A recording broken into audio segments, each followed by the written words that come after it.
Listen, check this out.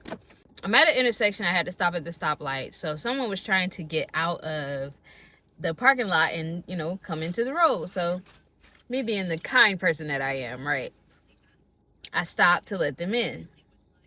Typically people will put their hand up to acknowledge or honk their horn or something like that, or wave at you when they make eye contact to say thank you. Nothing. So I'm in the closest lane. Homie passes over the lane, gets into the next one, and then pulls up a little bit and throws on his signal light to get back to the right. So light turned green. I stop and I wait. Let this person get over.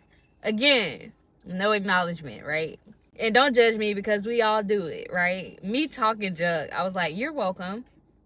You're welcome. Oh, thank you. Oh, you're welcome. And just as quickly as it left my lips, conviction hit me. In my personal Bible study, I read the verse about making sure that you're doing good, not to please people, but to please the Lord. Just as quickly as I read that verse, here it goes, I'm tested. And I promise you, my heart failed. My heart failed that test, but I thank God for his grace and mercy that he reminded me, hold up, didn't you just read this?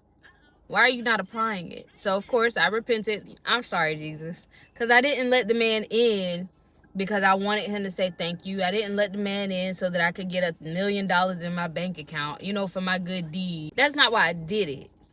I did it because it's a kind thing to do. It's about me being an extension of Christ here in this earth. Right? I want to extend that to you as well. One, make sure that when you read it, you ain't just reading it just to read it, but no, you letting it marinate so that you can live it out.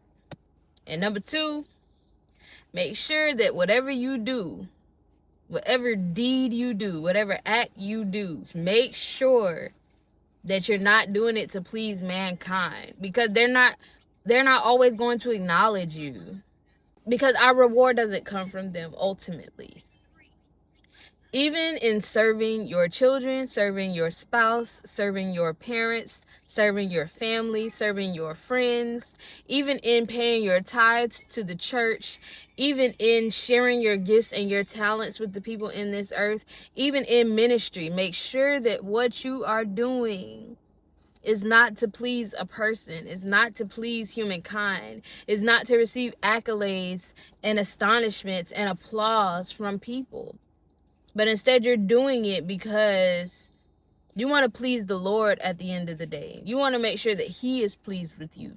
You want to make sure that he is able to look at you and smile and say, wow, that's my child. In living virtue, man.